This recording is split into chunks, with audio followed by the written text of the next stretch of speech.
संयोग जरा देखिए। देश के प्रधानमंत्री नरेंद्र मोदी ने आज देश के एक छोर तमिलनाडु के रामेश्वरम से विकास की नई सौगात देश को दी, तो देश के गृह मंत्री अमित शाह अब से थोड़ी ही देर बाद जम्मू कश्मीर पहुंचने वाले हैं। वहां वो विकास और विश्वास की नई पटकथा लिखने वाले हैं। आपको शाह के इस खास दौरे की एक्सक्लूसिव डिटेल्स भी हम बताएंगे, लेकिन उससे पहले आपको बताते हैं कि कैसे आज रामनवमी के पावन दिन पर प्रधानमंत्री नरेंद्र मोदी ने कर्म पथ और धर्म पथ की नई लकीर खींची है। प्रधानमंत्री नरेंद्र मोदी ने आज रामनवमी के मौके पर तमिलनाडु को नए पंबन ब्रिज की सौगात दी। इसके बाद उन्होंने रामनाथ स्वामी मंदिर में पूजा अर्चना की, रामेश्वरम में रोड शो में शामिल हुए। प्रधानमंत्री नरेंद्र मोदी 3 दिन के श्रीलंका दौरे से सीधे रामेश्वरम पहुंचे। श्रीलंका से लौटते हुए पीएम मोदी ने विमान से राम सेतु भी देखा। उन्होंने इसका वीडियो भी शेयर किया है, पोस्ट किया है। मोदी जी ने लिखा कि श्रीलंका से लौटते हुए विमान से राम सेतु के दर्शन हुए।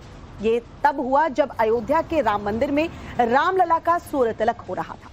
ये दिव्य अनुभव था। प्रभु श्री राम हम सभी को जोड़ने वाली शक्ति हैं, उनकी कृपा सदैव हम सब पर बनी रहे।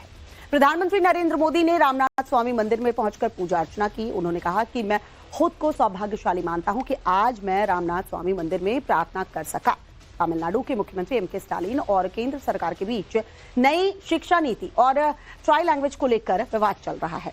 जनसभा के दौरान पीएम ने भाषा विवाद का जिक्र भी किए बिना डीएमके नेताओं और सीएम एमके स्टालिन को नसीहत दे दी है। पीएम ने कहा, मैं राज्य सरकार से मांग करता हूं वो डॉक्टरी की पढ़ाई तमिल भाषा में कराएं। जी, उन्होंने तमिल नेताओं को तमिल में साइन न करने को लेकर भी घेरा है।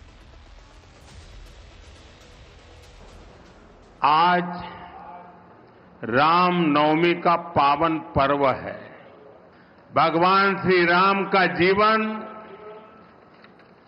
उनके राज्य से मिलने वाली सुशासन की प्रेरणा राष्ट्र निर्माण का बड़ा आधार है। 2014 से पहले रेल प्रोजेक्ट के लिए हर साल सिर्फ ओनली 900 करोड़ रुपीज ही मिलते थे। और आपको पता है उस समय इंडियन अलायंस के मुख्य कर्ता धर्ता कौन थे, ये आपको पता है। इस वर्ष तमिलनाडु का रेल बजट 6000 करोड़ रुपए से ज्यादा है। कभी कभी हैरान हो जाता हूं, तमिलनाडु के कुछ नेताओं की चिट्ठियां जब मेरे पास आती है, कभी भी कोई नेता तमिल भाषी में सिग्नेचर नहीं करता है। अरे तमिल का गौरव हो, मैं सबसे कहूंगा कम से कम तमिल भाषा में अपनी सिग्नेचर तो करो। बीते 10 साल में 3700 से ज्यादा फिशरमैन श्रीलंका से वापस लौटे हैं। इनमें से 600 से अधिक फिशरमैन तो पिछले 1 साल में फ्री हुए हैं। और आपको याद होगा, कुछ हमारे मछुआरा साथियों को फांसी की सजा हुई थी, उनको भी हम जिंदा भारत लौट करके ला करके उनके परिवार को सुपुर्द किया है। और चलिए अब बात करेंगे गृहमंत्री अमित शाह के कश्मीर दौरे को लेकर। केंद्रीय गृहमंत्री अमित शाह आज से 3 दिन के जम्मू कश्मीर के दौरे पर रहने वाले हैं। इस दौरे में वो एलओसी पर बनी चौकियों पर जाकर हालात का जायजा लेंगे, सुरक्षा व्यवस्था की समीक्षा करेंगे और विकास कार्यों पर बैठक भी करेंगे। जम्मू कश्मीर में नेशनल कॉन्फ्रेंस और कांग्रेस गठबंधन की सरकार बनने के बाद गृहमंत्री शाह का ये पहला कश्मीर दौरा है। गृहमंत्री के इस दौरे को लेकर जो है कश्मीर घाटी के अलावा जम्मू में भी सुरक्षा के खासे प्रबंध किए गए हैं। कल देर शाम गए कश्मीर में आईजीपी कश्मीर वीके बिरदी की तरफ से एक क्रूशियल मीटिंग बुलाई गई, जिसमें गृहमंत्री की सुरक्षा को लेकर सारी डिटेल जो है डिस्कस की गई। आईजीपी के द्वारा एक निर्देश भी जारी किया गया जिसमें कहा गया है कि जो ये वीवीआईपी मूवमेंट होगा इसमें किसी भी तरीके से लॉ एंड ऑर्डर सिचुएशन जो है खराब ना हो और उसी के चलते अतिरिक्त टुकड़ियों को फिर चाहे वो पैरामिलिट्री हो या जम्मू कश्मीर पुलिस वो तैनात रहेगी। चूंकि जिस तरीके से लगातार जम्मू कश्मीर में स्टेटहुड को लेकर बात हो रही है तो सूत्रों से ये बात मालूम पड़ी है कि इस मीटिंग में जो स्टेटहुड है उसको लेकर कोई चर्चा नहीं होगी। सारी चर्चा जो होगी वो सिक्योरिटी रिव्यू मीटिंग की होगी और उसके साथ साथ जो डेवलपमेंट प्रोसेस डेवलपमेंट वर्क्स यहाँ पर चल रहे हैं उसको लेकर भी खासी चर्चा हो सकती है।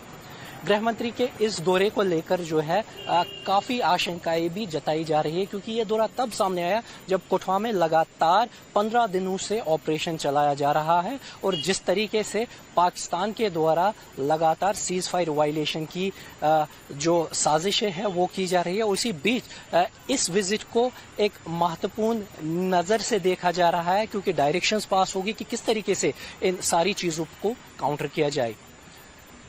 वीडियो जर्नलिस्ट महराज मीर के साथ यावर शफी, टाइम्स ऑफ भारत, श्रीनगर।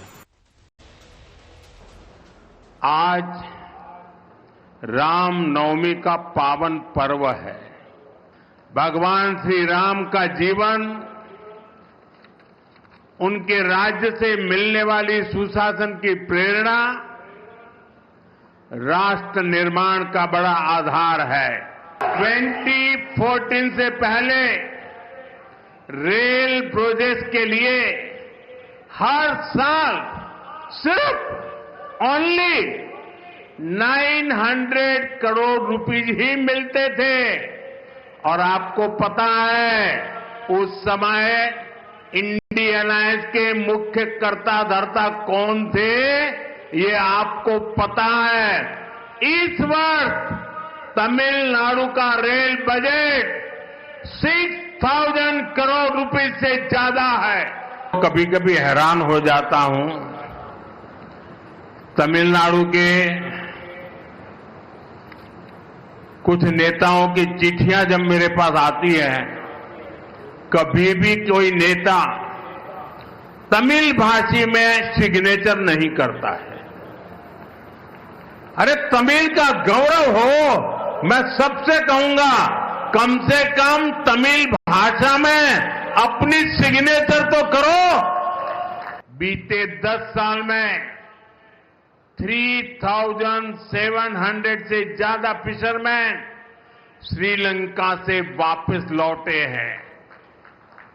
इनमें से 600 से अधिक फिशरमैन तो पिछले 1 साल में फ्री हुए हैं। और आपको याद होगा कुछ हमारे मछुआरा साथियों को फांसी की सजा हुई थी, उनको भी हम जिंदा भारत लौट करके ला करके उनके परिवार को सुपुर्द किया है।